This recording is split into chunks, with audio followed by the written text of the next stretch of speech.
Oke, malam semua, salam profit, saya Saiful dari Platinum Forex.id. Kali ini saya akan mengulas kembali atau membahas tentang saham trade atau FIN888. Robot trading ini ikut viral juga, atau dulu sebelumnya FIN888 ini bisa disebut copy trade. Alih-alih ternyata juga ya scamnya, karena memang ada berapa petingginya yang ditangkap di Singapura karena melanggar MAS atau Money Authority of Singapore.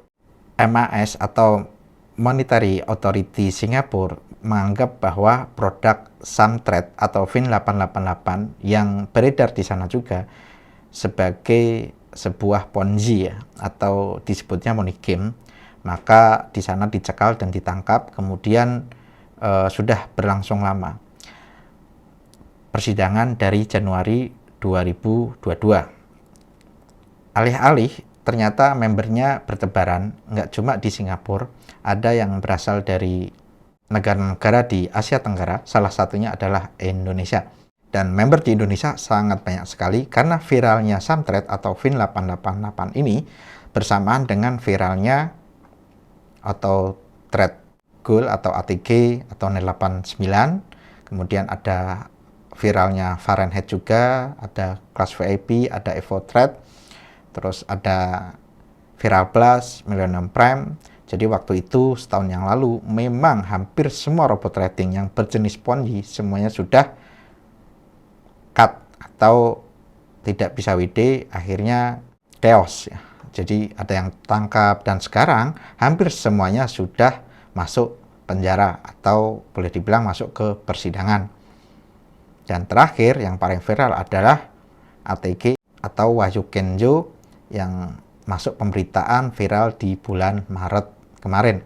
Setelah viralnya Wahyu Kenzo atau ATG di April ini kembali muncul yaitu saham trade atau FIN888. Memang info pemberitaan tentang saham trade itu tidak semelegenda robot trading yang lain ya, karena memang pasar-pasarnya beda dan jenisnya juga beda.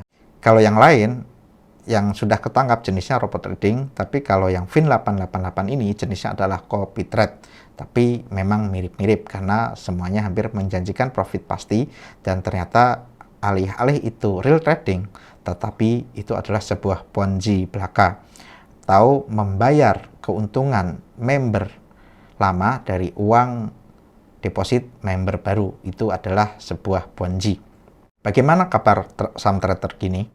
Di detik.com sendiri terakhir mengulas saham trade adalah tahun 2022 tanggal 15 Januari, yaitu waduh, saham trade FX dibekukan di Singapura, nasib investor RI gimana? Nah, ini rilis di 15 Januari 2022 bahwa para membernya tidak bisa WD dan suspend karena masalah hukum terjadi di Singapura. Dan setelah FIN888 atau saham trade ini tidak bisa WD, akhirnya robot trading yang lain yang tadi saya sebutkan semuanya bergantian ya. Ada yang Januari, ada yang Februari, ada yang Maret, dan terus hampir semuanya cut semua, termasuk NET 89 tidak bisa WD. Jadi sepanjang tahun 2022 hampir semua robot trading yang ponzi, yang berjenis ponzi semuanya tamat atau masuk dalam ranah pidana pencucian uang. Begitu juga dengan saham trade yang terakhir dirilis oleh detik.com. Akhirnya sampai sekarang tidak ada rilisan lagi dari detik.com mengabari tentang bagaimana perkembangan saham trade atau FIN888 tersebut. Di tanggal 2 April 2023 ini ada informasi terupdate dari seputar cibubur.com bahwa berita ini dirilis di tanggal 2 April 2023 jam 14.39 siang menjelang sore. Polisi tangkap 2 tersangka afiliator robot trading FIN888. Kasus investasi bodong segera B21 atau masuk ke pengadilan ya. Jadi ini yang ditangkap 2 tersangkanya adalah afiliator yang paling gencar. Teman-teman tahu sendiri namanya adalah PS atau Peter Suvandri. Kalau Peter Svanry, semua member Fin 888 pasti kenal dengan nama ini. Dan yang kedua adalah Kerry Chandra, di mana kedua sudah ditetapkan sebagai tersangka karena menjanjikan keuntungan 8-10% per bulan kepada korbannya. Terus di pemberitaan ini juga bahwa kuasa hukum robot trading Fin 888, Octavianus Setiawan, menegaskan dirinya belum puas karena yang baru dijadikan tersangka dan ditangkap hanya 2 orang afiliator saja. Dan ternyata exchange-nya yang melakukan pengumpulan uang itu belum ditangkap. Sementara pelaku utama Cahyadi Raharja atau Wakil Direktur PT Jababeka Tbk berdasarkan afidavit surat pernyataan sukarela di bawah sumpah di hadapan pejabat berwenang yang dikeluarkan pengadilan di Singapura yang disahkan Kemenkumham RI secara jelas menyebutkan keterlibatnya di investasi bodong Fin 888. Jadi kuasa hukum para korban atau Octavianus pengennya Cahyadi Raharja ini juga ditangkap.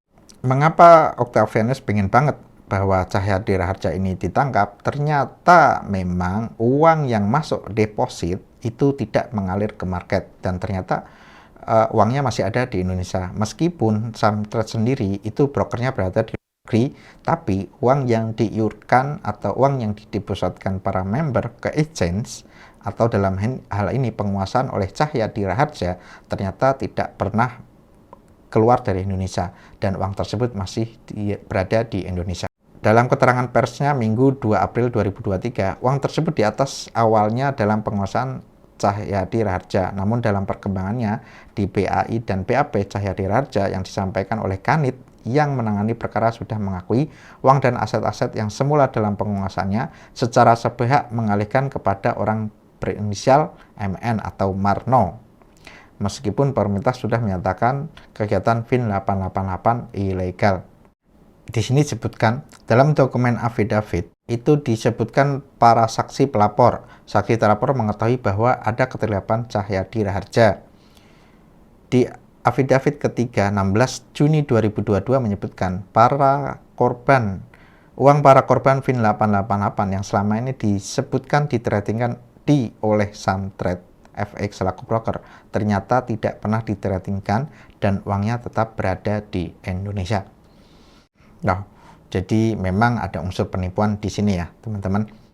Berkaitan dengan pelaporan korban Fin 888 berarti harus dilihat sudah terjadi TPPU, yaitu ketika uang hasil kejahatan sudah dialihkan dan mengalir kemana-mana oleh siapapun dan untuk siapapun yang tidak sesuai peruntukan dalam perjanjian ketika menawarkan investasi. Artinya, ada atau terjadi tindak asal dan TPPU.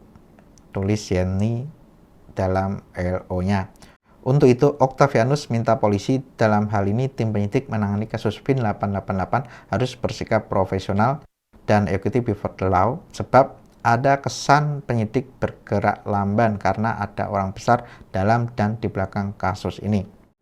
Octavianus mengungkapkan kasus Fin 888 ini merupakan kasus robot trading pertama yang dilaporkan ke polisi setahun lalu, tapi kenyataannya kini masih dalam tahap penyelidikan.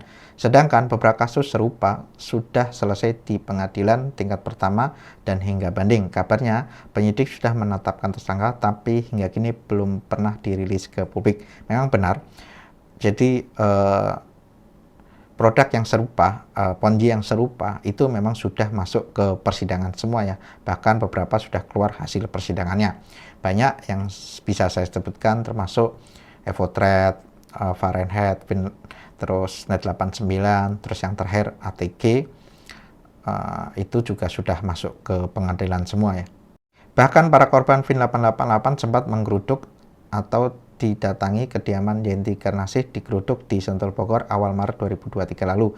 Mereka ingin mendukung ahli TPPU itu beri keterangan ahli di Barreskrim, namun kecewa Yenti tak hadir. Menurut Yenti waktu itu, sesuai kesepakatannya dengan penyidik memang tidak ada jadwal dia beri keterangan hari itu, sebab surat yang diberikan itu mendadak dan daftar pertanyaan yang diberikan lewat email menurutnya belum lengkap. Terus terakhir ini ya, kami percaya sistem peradilan dan hukum di Indonesia masih bagus dan baik. Kami yakin di Indonesia tidak ada orang yang kebal hukum. Jika salah maka harus dipertanggungjawabkan, jangan ada upaya invisible hand yang coba melindungi.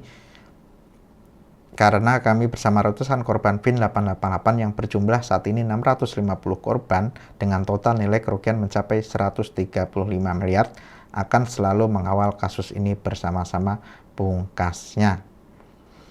Jadi memang korbannya banyak ya, total hampir 135 miliar.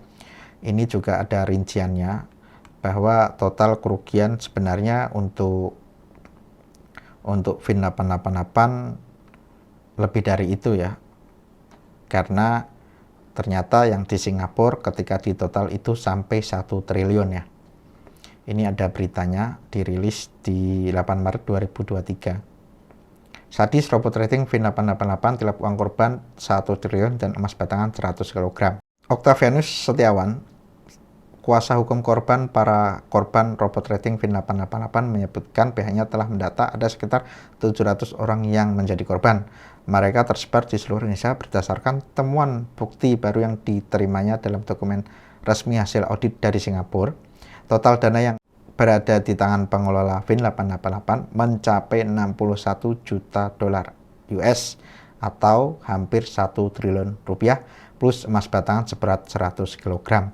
Jadi memang korbannya itu sangat banyak sekali. Tapi untuk 1 triliun ini tersebar di Asia Tenggara ya. Untuk Indonesia memang sekitar 136 miliar tadi ya.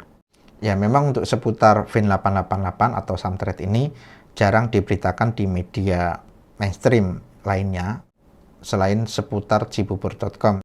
Jadi ketika dicek di detik.com, kompas.com, cnnindonesia.com, cnbc indonesia.com itu tidak muncul tentang Fin 888 ini. Ya, semoga ini masuk rilis Polri dan menjadi konsentrasi media mainstream lain supaya cepat viral dan cepat selesai. Seperti robot-robot trading yang lain. Memang karena korban Fin 888 ini termasuk sedikit ya dibanding robot-robot trading yang lain. Ya seperti itulah kabar baru dari Fin 888 atau saham trade. Memang bulan-bulan ini saya juga menunggu kabar terbaru dari produk ini karena produk yang lain sudah masuk persidangan. Ini buat pelajaran buat teman-teman, baiknya bisa membedakan mana robot trading yang real dan mana robot trading yang Ponzi. Ada baiknya teman-teman bisa memilih-milih dengan benar karena rata-rata pemilih robot Ponzi adalah yang mereka tidak mempelajari di awal dan gampang terbujuk rayu oleh profit tetap dan profit besar dan mengalihkan risikonya atau menganggap enteng ya. Mudah-mudahan ini bisa jadi pelajaran buat kita semua. Sekian, terima kasih. Salam profit.